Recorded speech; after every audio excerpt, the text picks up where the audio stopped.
शेतकरी मित्रांनो, शेती पाहिजे तेवढी सोपी राहिलेली नाही.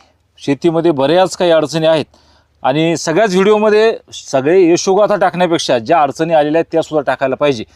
त्या कारणानं आपण केळीमध्ये सध्या आहोत. केळीमध्ये एक 8 एकरचा प्लॉट भाऊंचा आहे आणि या ठिकाणी खूप चांगल्या प्रकारे नियोजन त्यानंतर मेहनत त्यांनी घेतलेली आहे. जर बघत असाल तर केळीला घडंसुद्धा आलेले आहेत. जुना जो बाग आहे त्यांचा तो त्यांनी व्यापाऱ्याला विकलासुद्धा आहे.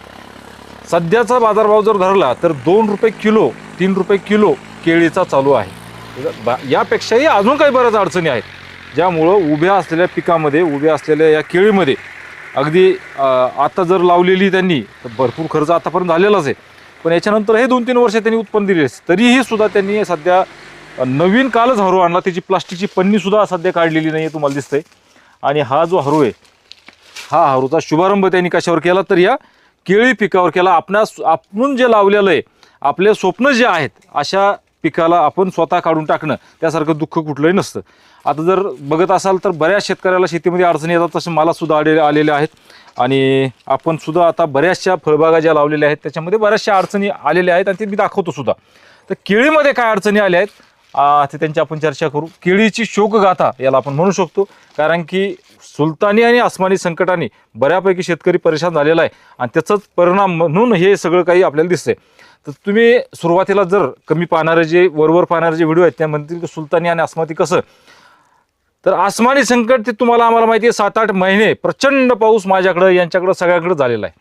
आणि सुलतानी संकट असं की कधी आयात बंद कधी निर्यात बंद, यांचे धोरणं सरकारला ठरवता येत नाही. आणि ती सगळे त्याचे जे कारण आहे ते सगळे येतात कोणा तर शेतकऱ्याच्या जीवावर येतात, शेतकऱ्याच्या डोक्यावर येतात त्यांचं. आणि हे सगळे जे कारणं आहेत हे सगळे जे कारणं याला कारणीभूत फक्त ह्या 2च कारणं आहेत. तर मेहनतीला शेतकरी या प्लॉटमध्ये कुठेही कमी पडलेला तुम्हाला दिसणार नाही. तर सगळी चर्चा आपण त्यांच्या बरोबर करू. त्यांचा पहिले परिचय घेऊ. भाऊ राम राम. आपला एकदा परिचय करू द्या. मी किशोर शेषराव आर्दड, राहणार राजा टाकळी, तालुका घनसंगी, जिल्हा जालना. आपलं हे किती क्षेत्र आहे भाऊ? हे सगळं 8 एकर क्षेत्र आहे. 8 एकर. मला वाटतं कालच हरू आणला ना? हो, कालच आणला. किती लाखाचा आहे? 1,25,000चा. 1.25 लाख. 1.25 लाख. 1.25 लाखाचं म्हणजे काहीतरी नवीन करण्यापेक्षा त्याच्या नशिबात आला आज आता केळी काढणार. आता काय मग समजा केळी मोडायची आपल्याला.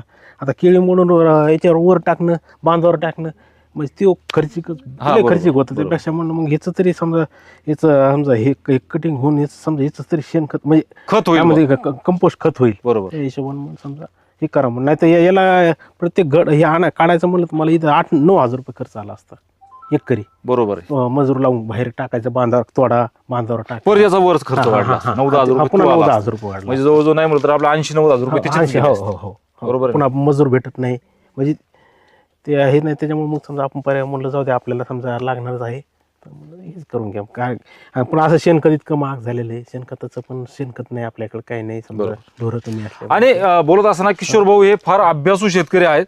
त्यांचा जो दृष्टिकोन आहे शेती बघण्याचा हा व्यावसायिक दृष्टिकोन आहे. त्यांनी बऱ्यापैकी भांडवल शेतीवर लावलेलं आहे. ते एकंदरीत सविस्तर मुलाखत त्यांची आपण घेऊच. पण एक दुकान कसं असावं, एखादं दुकान असतं त्याच्यामध्ये काहीच कमी नसतं, तसं त्यांचं हे जे शेती आहे या शेतीमध्ये त्यांनी काही कमी ठेवलेलं नाही. त्याच्यामध्ये पाईपलाईन असेल, त्याच्यामध्ये विहिरी असेल, त्याच्यामध्ये लाईट नाही तर सोलर असेल, त्याच्यामध्ये वेगवेगळे प्रयोग असतील. गावामध्ये जे काही प्रयोग केलेले असतील त्यातले सगळे 100% गावकरी आहेत ते म्हणतात 100% प्रयोग भाऊनीच आपल्या या रानामध्ये केलेले असतील. तर सगळी माहिती आपण त्यांच्याकडून घेऊ. तर किशोर भाऊंच्या या शेतीला तुम्हाला काय वाटतं नक्कीच कमेंटमध्ये लिहा. आणि नवीन जर असाल तर चॅनल सबस्क्राईब करा, फेसबुक पेज फॉलो करा. पूर्ण क्षेत्र किती तुम्हाला? पूर्ण क्षेत्र 40 एकर आहे. 40.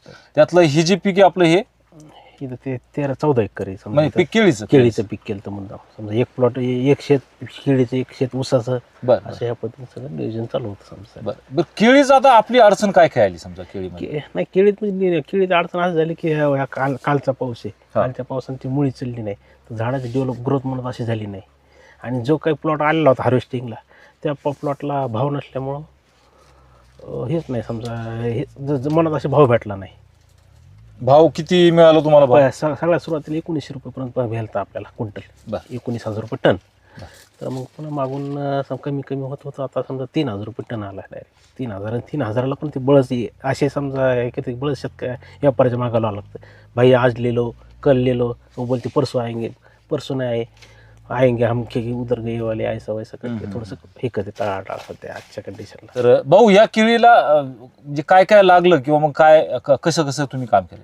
म्हणजे ह्या केळीची लागवडीपासून आतापर्यंत जे म्हणजे जे केळीसाठी आतापर्यंत करतो, कारण की आज केळी काय माझ्याकडे मी नवीन नाही शेतकरी, केळीतला जुना शेतकरी, कारण की आजोबापासून आम्ही केळी लावतो.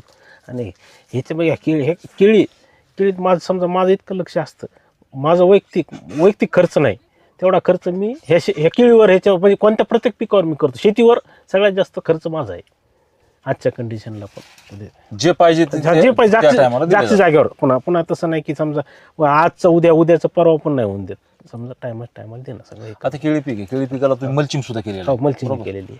मल्चिंग आता तुमच्या हे रोट्यामध्ये सगळं आता ते निघून चाललं. तर ते मल्चिंग करून त्याच्यानंतर केळी लावून आतापर्यंतचा खर्च जर धरला आपल्या एकरी तर अंदाजून किती आला असेल बरं? आता पण समजा मल्चिंग केळी समजा टरबूज होते ना, एकरी 1.5 लाख रुपये पण जवळपास खर्च झाला. आंतरपीक टरबूज घेतलं म्हणजे 1.5 लाख रुपये तुमचं खर्च झाला. त्याच्यामध्ये उत्पन्न तुम्हाला काय मिळालं? नाही, काहीच नाही. आज तुमच्या देखत तुमचं मोडणं चालू आहे. बरोबर. काही शेती सोपी राहिली का बरी? शेती सोपी म्हणता येत नाही, म्हणजे असं ते हेच नाही, म्हणजे त्याला सोपी म्हणत तर असं हे असं म्हणजे आपल्याला आता पहिलं कापूस होता, ऊस होता, ह्याच्यातून बाहेर निघलोत, कारण की त्याच्यापेक्षा सोपी थोडीशी आपण बाजूला चालू, ह्याच्यात कमी मजूर लागेल असं या हिशोबाने चालत. पण कुठंच असं शेती सोपी नाही. नाही. बरं, याच्यामध्ये तुम्हाला एक मला सांगायला ठरवलं, काही कमेंट सुद्धा येऊ शकतात की ज्यावेळेस तुम्हाला समजा जास्त भाव मिळतो त्यावेळेस तुम्ही कोणाला देता का पैसे, आणि आता जर कमी पडला तर तुम्ही सांगायला लागले, असं तुमची कमेंट येऊ शकते. त्याच्यावर मला हे सांगायचं राहील की आता परिस्थिती बदललेली आहे, आता हवामान बदललेलं आहे, आणि या बदलत्या हवामानामध्ये आताच्या शेतकऱ्याला आम्हाला त्याच्यामध्ये सोबत चालायला ते शक्यच होईना नाही. म्हणजे माझं तर असंच भाऊ, यावर्षी असं झालं की भात लावा काय शेतीमध्ये, तेच झालं ना. ते काय आता काय सोयाबीन, आता मागं सोयाबीन मोडली, मुलं सोयाबीनला काय 40,000 रुपये होते, समजा एकरी 20,000 रुपये खर्च वाढता, 20,000 रुपये उरतील. तर मग सोयाबीन मोडली आणि टरबूज लावले. टरबूज या पावसाने सेटिंग झाली नाही, पुन्हा ती मोडावं लागली. म्हणजे ते समजा ते 20-30,000 रुपये खर्च झालेला, आणि पुन्हा 50-60,000 रुपये एकरी, म्हणजे पुन्हा 70,000 रुपये घालून बसलो सोयाबीन न करता. म्हणजे असं म्हणजे काय करावं गेले, आणि त्याच्यानंतर पुढचे पण पुन्हा पुढचे गेले ना. यावर्षी जे पूर्ण पावसाने जे काही सगळ्याकडचा हाकार माजलेला आहे, तर पावसाने यावर्षी शेती काही फायदा झाली का? सगळी तोट्यामध्ये आली? फायद्याने सध्या तरी समजा तोट्यातच सगळ्या शेती, फक्त ऊस प्लस मध्ये राहील. ऊस आहे. ऊस प्लस मध्ये. ऊस वगळता मला नाही वाटत. नाही. आजच्या कंडिशनला काय झालं, आता असं इकडं असं हे घे ते घे, ते सगळं करून आता ह्या वर्षी आता ऊसाकडे जायचं आपल्याला.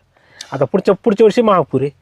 बरोबर. ते पण म्हणजे आज आपण ऊस लावलं म्हणजे आपण प्लस मध्ये असं नाही, आपल्या हातात जोपर्यंत पैसा येत नाही तोपर्यंत कोणती शेती हे नाही प्लस मध्ये म्हणायचं नाही. म्हणजे माझं पहिल्यापासून मान नाही, आता हे नुकसान होतं हे होतं हे चालू आहे हेच नाही, पण जो पैसा आपल्या हातात येत नाही, आता मार्केटला चालला आपला माल आणि वाटातच पलटी झाला, काय करायचं? बरोबर. म्हणजे त्याच्यामुळं तिथं गेल्यावर मालाला भाव काय येईल भरोसा नाही. आपण धरला असता आवरेज. आता हे समजा सांगतात ना, इतकं आवरेज आहे, समजा इतकं हे भाव आहे, तो भाव आपला नाहीच. आपल्या हातात जोपर्यंत जो आपला पैसा येत नाही तो भाव आपला म्हणायचा. पैसा येत नाही, पैसा येतो त्यावेळेस, नाही तर तोपर्यंतचा भाव आपला नाही, आपलं उत्पन्न आपलं नाही. तर आतापर्यंत असं झालेलं आहे, काही वेळेस सोयाबीनच्या गंजी असतात, सोयाबीनच्या गंजी अशा टाकावं लागते, टाकता पाऊस येतो, 15-15 दिवस तशा राहतात. बरोबर. हो, म्हणजे असं वाटतं की आपलं याच्यातून नका बाबा, ते चला त्याच्यातून नका बाबा, पण ते कुठं पण हेच दिसायले. म्हणजे जे पूर्वीचे लोक जे आता आपले वडील म्हणत होते, बाकी समजा शेतीच्या बाबतीत तुम्हाला काही दिसणार नाही समजा हे, पण आता उत्पन्न असं व्हायला, आता कोणत्या भाव कशा मागं पळा, तसं भाजीपाल्यात तुम्ही म्हणा तसंच आहे काम. आता ऊस लावतो ना आपण पुढच्या वर्षी, ह्या वर्षी समजा ऊस भरपूर, ऊसा उत्पन्न चांगलं निघन, पुढच्या वर्षी ऊस लावू, पुढच्या वर्षी महापूर ऊसाचं, पुढच्या वर्षी पुन्हा काय होईल? आता काय करणार? आता आपण आज हे केळी मोडणं चालू आहे, केळी मोडणं तर ऊस लावलं, पण पुढच्या वर्षी महापुरात काय होईल भरोसा नाही.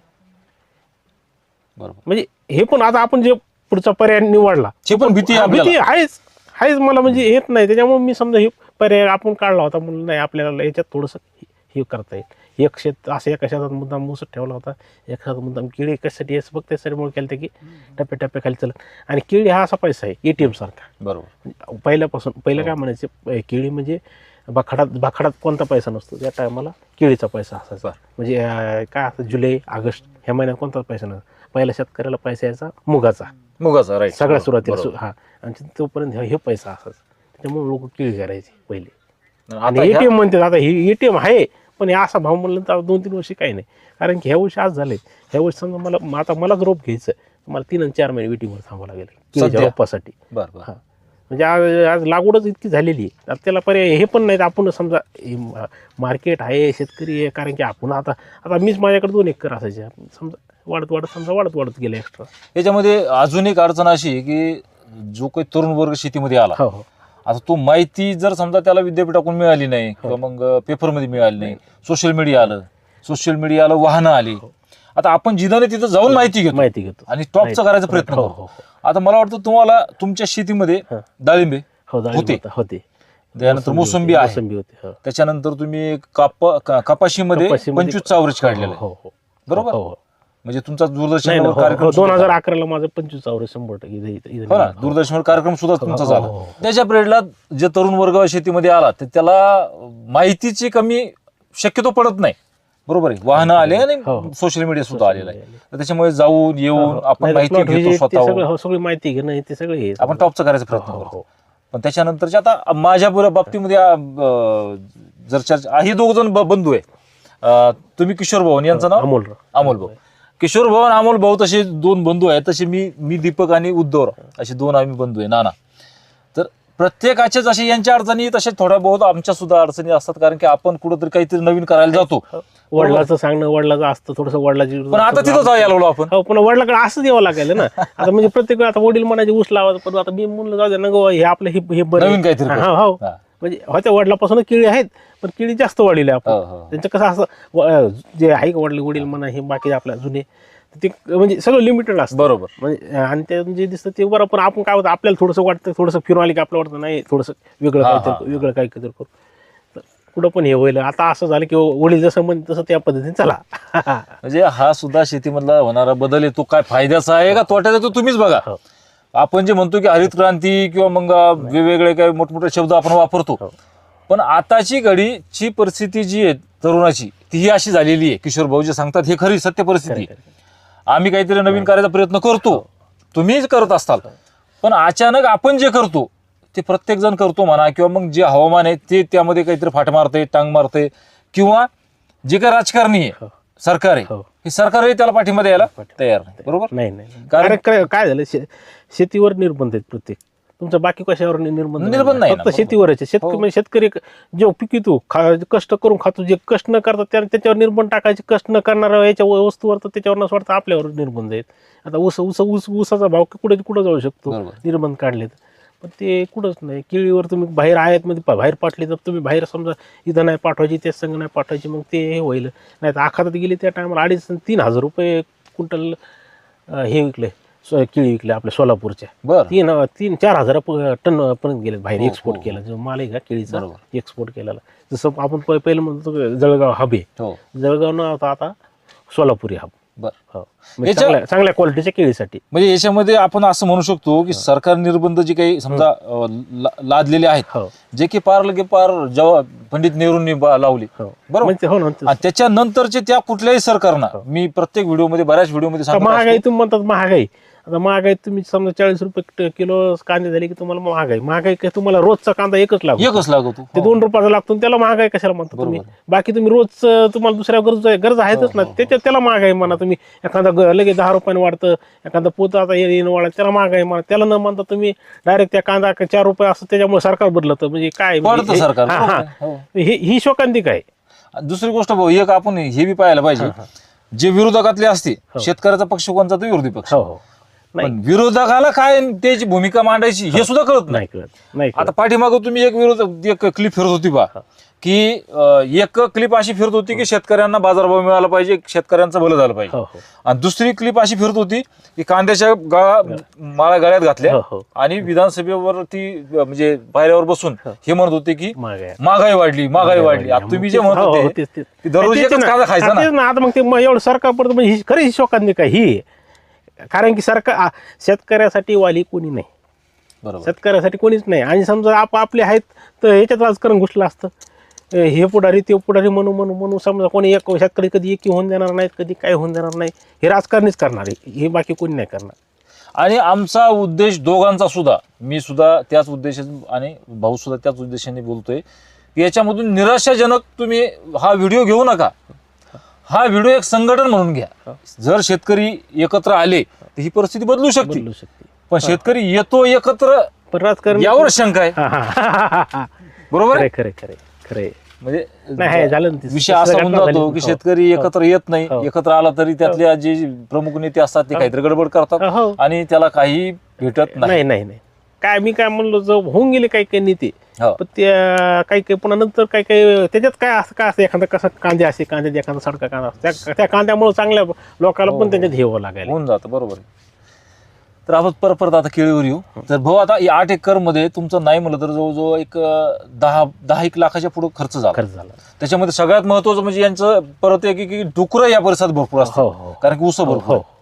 कारण की इकडून कॅनल आहे आणि इकडून गंगा येईल तुम्हाला. हो हो नाही ते भरपूर डुकराचं असल्यामुळे मी अक्षरशः परेशान होतो. तर डुकराला केळी लय आवडतंय का काम? हो, बरोबर हो, त्याचं हो, गंध right, खायला right, पाहतं ते. right, हो. तर मग याची वाचवण्यासाठी तुम्ही किती खर्च केला? याचं वाचण्यासाठी मी एक जवळपास एका एकरसाठी 9 ते 10 हजार रुपये प्रत्येक याला हे केलेले कंपाऊंड केल्यासारखं म्हणजे हा, प्रत्येक हा. प्लॉटला बरं का म्हणजे प्लॉटला. पूर्ण शेताला नाही केलं. बरोबर. शेताला करण्यापेक्षा शेताला काय असं शेतात घुसलं की पुन्हा हे नाही होत. हा. प्रत्येक प्लॉटसाठी समजा झटका मशीन वेगळं समजा असं करून प्रत्येक प्लॉटला केलं. प्लॉटला केलं. आणि ती बी झटका मशीन असं आहे की हो. असं बारीकसा हो. हिरवा आणि पाला पुन्हा जरी पडला संध्याकाळी ते तेवढं असून पण मी संध्याकाळी जवळपास 3 ते 4 चक्र मारतो कारण की इथं मी समजा हे असतं तर 3-4 चक्र पूर्ण प्लॉटला मारावंच हो, लागतं हो. ताराला. हो, हो. कारण की ताराला एखादं हे ओलं पान लागलं की ते शॉर्ट होतं. शॉर्ट झाल्यानंतर त्याला हो, त्या हो. डुकराला करंट बसत नाही नाही. बसत नाही. आणि एक डुक्कर मध्ये शिरलं की ते हो, मला हो. नुकसान ते करतं. आहे. बरोबर आहे. हो तर या पद्धतीमध्ये त्यांनी ही बाग वाचवली. त्यात त्यांनी आंतरपीक म्हणून सांगितलं टरबूज सुद्धा लावलं. हो. याच्यामध्ये फवारण्या झाल्या असतील. हो, बरोबर हो. ना? फवारण्या बरोबर तर फवारण्या झाल्या ड्रिंचिंग झाल्या.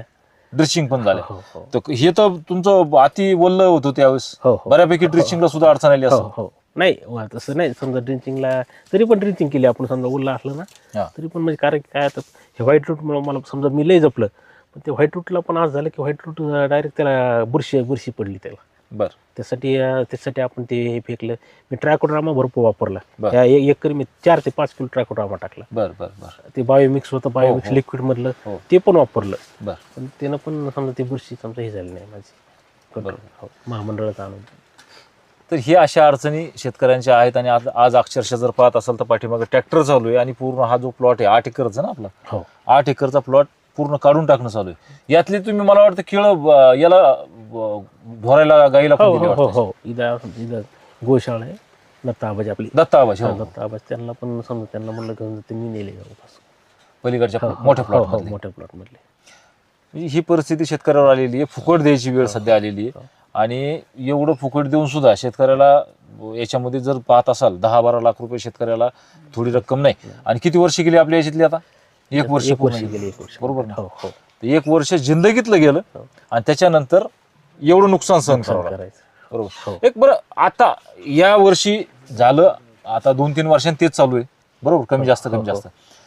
तर एक आता शेतीकडे पाहण्या दृष्टिकोन काय आहे बरं तुमचं समजा असा?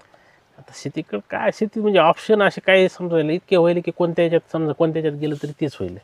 तुम्ही कापसाकडे जा सोयाबीनकडे जा त्याच्यात समजा का असं आता केळी समजा तुम्ही बागायती म्हणता बागायती वेगळं काहीतरी करा. शेती समजा वेगवेगळी करा. काही जणांचं म्हणणं असतं की काहीतरी वेगवेगळे म्हणजे 2-4 प्लॉट पाहिजे वेगळे असे काही ते काही मग ते असं करून आता पाहिलं. झालंय. हा प्रत्येक गोष्ट करून बघितली अशी कोणतीच नाही ठेवली की काही नाही फक्त मी दूध व्यवसाय सोडता बाकी सटके बर दूध व्यवसाय ठेवला. दूध व्यवसाय आता पहिल्यापासूनच केला नाही कारण की काय दूध व्यवसायात गुंतणं ते म्हणजे ते 10 गुंठ्यात आपलं 5-10 गुंठ्यात गुंतण्यापेक्षा आपण सगळ्या शेतीकडे लक्ष दिलं म्हणजे ते हे होत चालली ही डेव्हलपच होत चाललेली आणि उत्पन्न देते. हे आपल्याला समजा शेतीच्या बाबतीत आपण शेतीला नाव शिवू शकत नाही कारण की ते हे आणि त्याच्यावर मला विश्वास आहे. फक्त हे आता ही सुलतानी संकट आहे तुमचं जे पावसाचं म्हणा हे भावाचं म्हणा सरकारचे निर्बंध म्हणा याच्यावर माझा आक्षेप राहील कधीच्या लावून. बरोबर हे सुटले पाहिजे प्रश्न. सुटले पाहिजे. बरोबर. आता पावसाचं तर आपण सोडू शकत नाही. नाही हो. पण कमीत आता काय कमी- असतं काही जण म्हणतात ही मदत इतकी तुम्हाला इतकी भेटली तितकी भेटली ही मदत माझ्या पुढे काही नाही. हा, कारण की माझा खर्च इतका झालेला आहे. लोक म्हणते हा, हा. तुम्हाला लय पैसे लय- भेटायला लय- लय- लागले. लय भेटले हे भेटले काही मदत काही नाही माझं मी काय म्हणतो मला जी मदत भेटली माझा 1 एकरचा खर्च पण नाही एवढा बरोबर. निघला ते म्हणजे तर ही परिस्थिती सध्या प्रत्येक शेतकऱ्याची झालेली आहे. आणि अडचणीचे दिवस आहेत. साहजिकच हे दिवस निघून जातील. पण शेती करणं एवढं सोपं राहिलेलं नाही. तुमचा आपण आता चर्चा झाली आपली तर पूर्ण शेताला तुमचं पाईपलाईन केलेली आहे, हो, हो, बरोबर? हो. 4ची पाईपलाईन. हो, 4ची pipeline. त्याच्यानंतर प्रत्येक खोड्यामध्ये तुमची विहीर आहे. हो विहीर आहे. हो म्हणजे भांडवल खर्च जो लागलेला आहे तो प्रचंड आता लागलेला माझा आहे. जवळपास माझा भांडवल खर्च 1 कोटी जवळपास खर्च आहे माझा, म्हणजे भांडवल बरं का. आता शेती हा सोडता ना, बरोबर. वैयक्तिक वेगळा भांडवल खर्च. विहीर असेल, पाईपलाईन असो, tractor सोलार असो, असतील, सगळं complete. सोलर हो, असेल, चट. बरोबर? हो हो 1 कोटी रुपये लागले. शेती 40 एकर शेती ना, हो, 40 एकर शेती. 40 एकर शेतीला आतापर्यंत 1 कोटी रुपये, म्हणजे एक फॅक्टरी केलेली त्यांनी, बरोबर? हो, खरं. फॅक्टरीचाच खर्च आहे हो, ना. हो. आणि या फॅक्टरीच्या जीवावरती व्यावसायिक लोक आणि जे काही यावर जगणारे लोक आहेत, हो. व्यापारी असतील, हो. हे प्रचंड खुशी, हो. हो, बरोबर? बरोबर. पण खरं आहे. तेवढ्याच अक्षरशः- तुलनेमध्ये तुम्हाला आता तुम्ही म्हणता समजा हे उत्पन्न एवढं निघलेलं आहे आता, जे की 2011ला मला उत्पन्न निघलं होतं, तितकं उत्पन्न समजा केळी भरपूर झालता कापूस.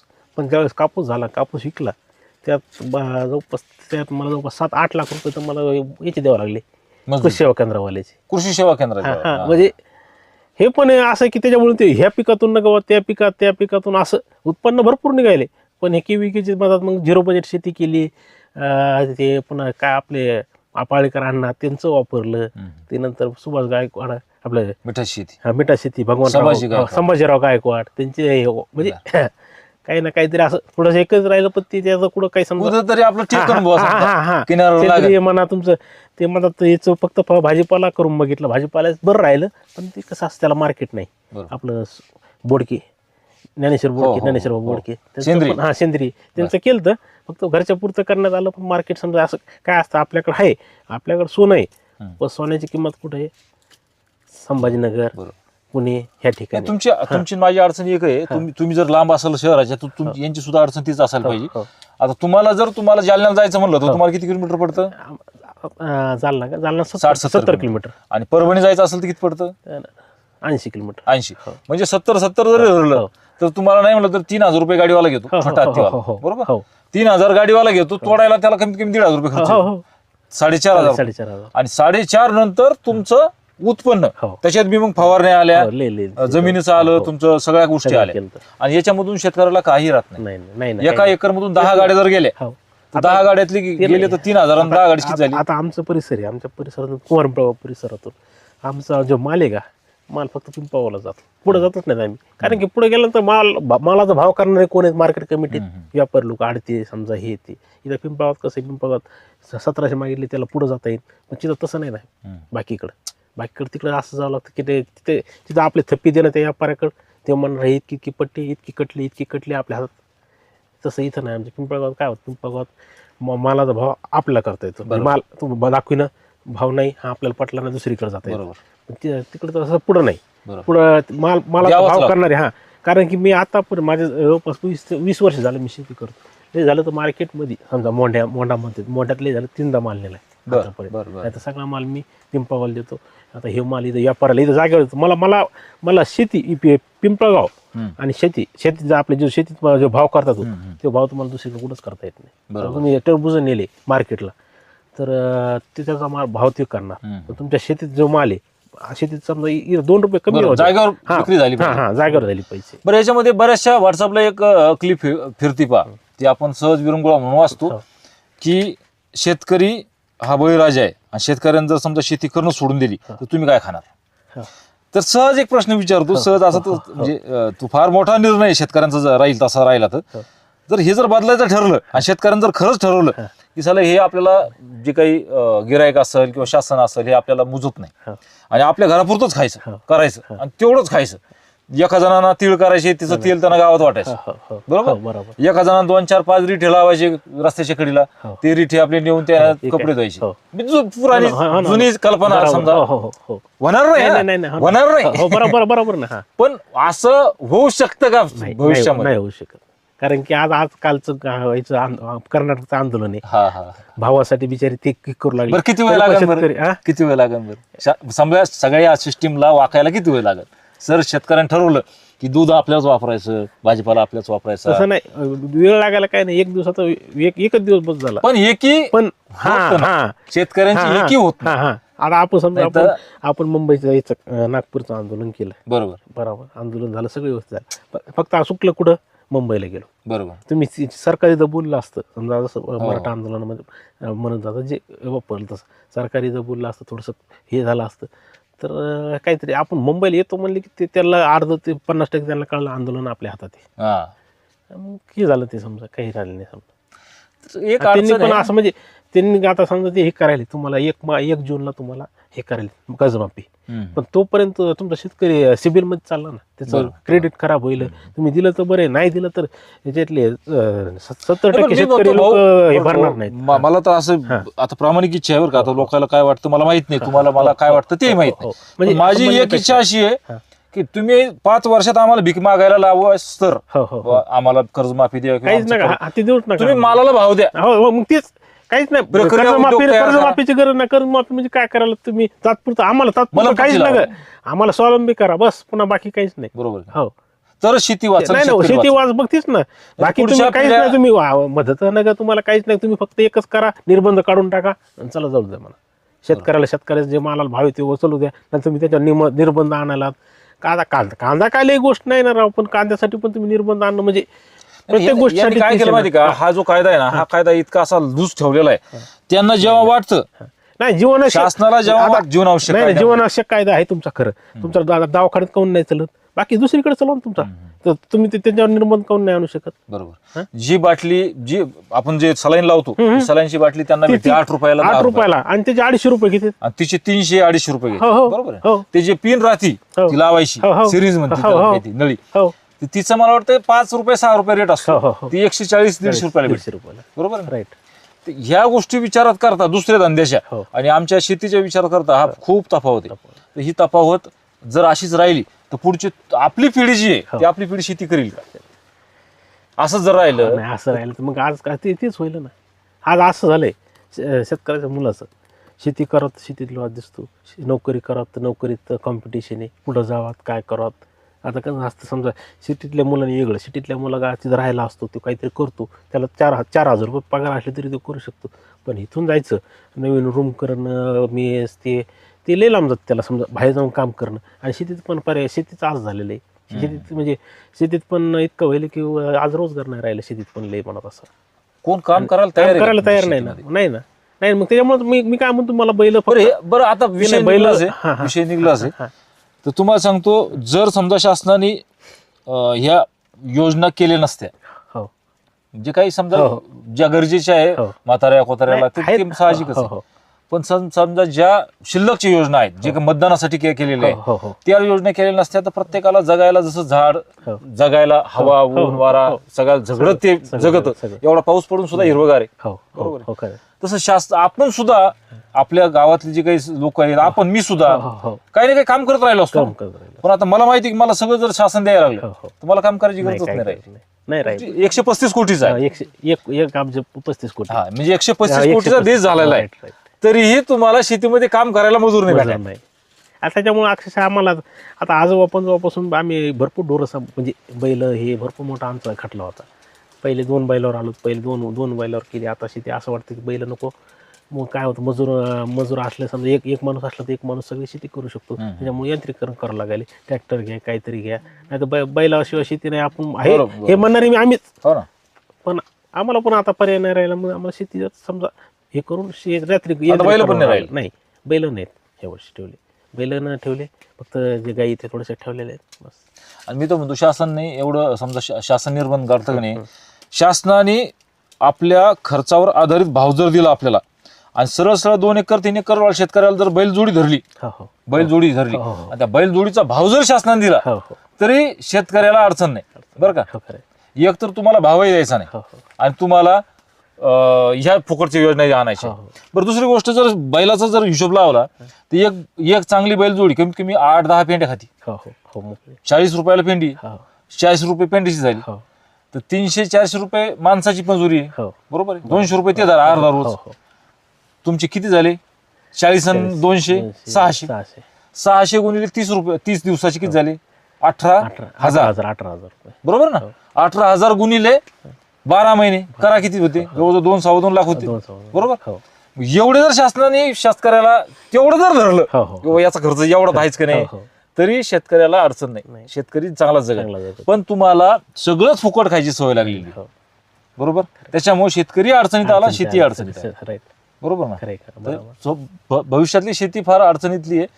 आपल्या पुढच्या पिढ्या ज्या आहे, आता आम्हाला या व्हिडिओतून निराशाजनक, परत एकदा सांगतो, 2-3 वेळेस सांगतो, म्हणून मुद्दाम आताही सांगतो, निराशाजनक हा व्हिडिओ तुम्ही घेऊच नका. हे एक शेतकरी एकत्र यायला पाहिजे, त्यांनी शासनाला जाब विचारायला पाहिजे आणि त्यामधून काहीतरी नवीन काहीतरी झालं पाहिजे, हे आमचा उद्देश आहे. कारण की असं जर चालत राहिलं तर आपल्याला, आपण शेत्या सोडणार नाही, आपली पुढची पिढी सोडणार नाही, पण ती त्याच्या पुरती उत्पन्न करून जगायला शिकणार आहे. तेव्हा अडचणी आपल्या सगळ्यांच्या देशवासीयांची. बरोबर. तर ते हे जे काही 2-4-5 जे राजकारणी लोक जे आहेत, ते जे शेतकऱ्याचेच पोरं असतात. मारवाड्याचा कोणी राजकारणी होत नाही. बरोबर. व्यावसायिकाचं कोणी राजकारणी होत नाही. आपल्या भागामध्ये, महाराष्ट्रामध्ये सगळे राजकारणी कोणी, मला सांगा बरं. शेतकरी आजही त्यांच्या शेती हजारो एकर आहे. हो हो, बरोबर. शेतकऱ्यासाठी समजा, शेतकऱ्यासाठी काय करते का? नाही, पुढं पुढं कोण नाही करीत. तर हा दृष्टिकोन नक्कीच आपल्या शासनाने सुद्धा बदलावा. सध्या आसमानी संकटाला आपण काही सामोरं जाऊ शकत, म्हणजे त्याला काही विरोध करू शकत नाही, पण कमीत कमी आपल्या ज्या बाजूने गोष्टी आहेत त्यांनी तरी हा विचार करावा, असं आपणास विनंती आहे. भाऊ, आपल्याला एक मेसेज काय द्यायचा आहे? माझं एकच म्हणणं आहे सरकारसाठी. सरकारनं जे याच्यावर समजा शेतीवर जे निर्बंध लावलेले आहेत, काही बाहेर न पाठवणं, हे करणं, समजा बाहेर माल न पाठवणं, जेवणावश्यक तुमची महागाई वाढू नये, तर त्याच्यावर निर्बंध काढून टाकावे. कारण काय माहिती आहे का, तुम्ही प्रत्येक कोणत्या गोष्टीवर निर्बंध लावू शकत नाहीत, पण हे शेतकरी निर्बंध लावल्यामुळे प्रत्येक एक शेतकरी म्हणजे जोक नाही, सगळं म्हणजे पूर्ण वर्ष त्यांनी हे केलेलं असतं आणि त्या मालाच टायमाला त्याला भाव भेटल्यानंतर त्यानं काय म्हणजे त्याचं माल यायच्या अगोदर त्यांनी ते हिशोब लावला असतो प्रत्येकाचा, की हे मला लग्न करायचं, मला हे करायचं, माझ्या मुलाचे पैसे भरायचे, आणि तुमचा समजा त्याचं टार्गेट कंप्लीट केलं असतं समजा ₹1,00,000 आणि त्याला 70,000 उत्पन्न झाल्यानंतर काय होत असेल ते तुम्ही असं स्वतः बघा आणि मग हे सांगा. म्हणजे त्याच्यामुळे निर्बंध, हे पहिली गोष्ट म्हणलं तर त्याच्या प्रत्येक जागेवर निर्बंध आहेत. तुम्ही माल झाला की तुम्ही भाव कमी करतात, भाव वाढला की महाग आहे म्हणून लगेच त्याच्यावर काहीतरी निर्बंध आणतात. ते निर्बंध आणून, कारण की शेतकरी हा असा माणूस आहे की हा काही पिकू शकतो. म्हणजे त्याचा शेतकरी शेती म्हणजेच आई, ही आई आहे आणि ह्याच्यावर इतका विश्वास आहे त्यांचा प्रत्येकाचा. समजा माझा झाला, समजा मी पण आज असा आहे, मी आज कोणतं पीक घेऊ शकतो. विदेशात जे पिकतं ब्रोकलील पण माझ्याकडे होतं, समजा मी एकदम नंबर 1 आलं होतं, पण ते याच्या बाकी कुठं निर्बंध असल्यामुळे काही आपल्याला करता येत नाही जास्त एक्स्ट्रा. तो का असं याच्यावर फक्त माझं एकच म्हणणं आहे सरकारला, पण याचे जे निर्बंध ठेवलेले प्रत्येक कोणत्या वस्तूवर, कांद्यावर म्हणा तुम्ही, प्रत्येक समजा आता केळी बाहेर एक्सपोर्ट झाल्या तर याचा भाव वाढला असता, तर आम्हाला काहीतरी 2 पैसे एक्स्ट्रा भेटले असते, तर ते भेटत म्हणून त्यांनी तुम्ही समजा निर्बंध ठेवू नये, एवढं माझी अपेक्षा ठेवतो. समजा आपलं जीवनावश्यक कायदा जो आहे, जीवनावश्यक कायदा गडबड अशी करतो की आता सध्या समजा तुम्ही केळी पाठवू शकता, पण ज्यावेळेस केळी आपल्याला पाठवायची आहे, ज्यावेळेस आपल्याकडे तुटवडा पडतो भारतामध्ये, लगेच ते निर्बंध घालतात की नाही केळी निर्यात ही बंद करा, जशी कांद्याची झालेली आहे.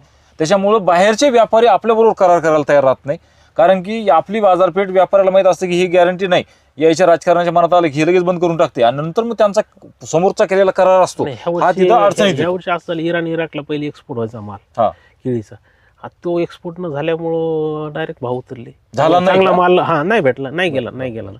ह्यावेळेस पाकिस्तानचा माल गेला ते इराकला झालं. मग ती जेवढा माल होता तो चांगला माल इथं आला, त्याच्यामुळे भावच नाही भेटला, कुठंच कोणालाच भाव भेटला नाही. चांगल्या एक्सपोर्टच्या भावाला भाव नाही भेटला आणि चांगल्या खराब मालाला भाव भेटला नाही. तर या अडचणी ज्या आहेत, ते अडचणीचं सगळ्यात शेवट जो कुठं होता तो हा राजकारण्यांच्या निर्णयाजवळ होतो. आणि राजकारण्यांनी जर त्यांची निर्णय क्षमता शेतकऱ्याच्या बाजूने नुसती दाखवली नाही, फक्त छत्रपती शिवाजी महाराज की जय म्हणायचं आणि शिवाजी महाराजांनी आखून दिलेले जे काही कायदे असतील किंवा त्या पद्धतीने वागायचं नाही, तर हे कुठंतरी थांबलं पाहिजे, असं भाऊचं माझंही मत आहे. आम्ही शेती करणं सोडणार नाही, तुम्ही शेती करणं सोडणार नाही. आपण हाडा मासाचे शेतकरी आहे. हे पीक नाही दुसरं पीक नाही तिसरं पीक चालू तिथेच आपण करणार, काही ना काही तर नवीन करणार, आपलं कुटुंब जगवणार. पण पुढच्या पिढीचं हे पूर्ण व्हिडिओ जर तुम्ही पाहिला असेल, बारकाईने पाहिला असेल, तर पुढच्या पिढीचं शेतकरी ह्याच पद्धतीने शेती करेल का? तर उत्तर नाही. तो काहीतरी वेगळं करेल, किंवा मी जे म्हणलो, भाऊ जे म्हणलं तशा पद्धतीने शेती करेल. आणि मग आपलाच देश आहे, आपला भारत देश आहे, पण ह्या राजकारण्याच्या ह्या निष्काळजीपणामुळं नाकर्तेपणामुळं शेतकऱ्याच्या विषयी असलेल्या धोरणामुळं शेतकरी हा अडचणीत आलेला आहे. नक्कीच याचा विचार आपण करावा ही आपणास माझी भाऊंची सर्वांची विनंती राहील. आणि भाऊनी आता हे झालेलं जे कष्ट केलेलं त्यांची मेहनत हे सगळं आपण भरून देऊ शकत नाही, पण त्यांच्या पुढचं जे पीक ते लावतील त्या पिकाला आपण शुभेच्छा देऊ आणि थांबू. भाऊ राम राम. राम.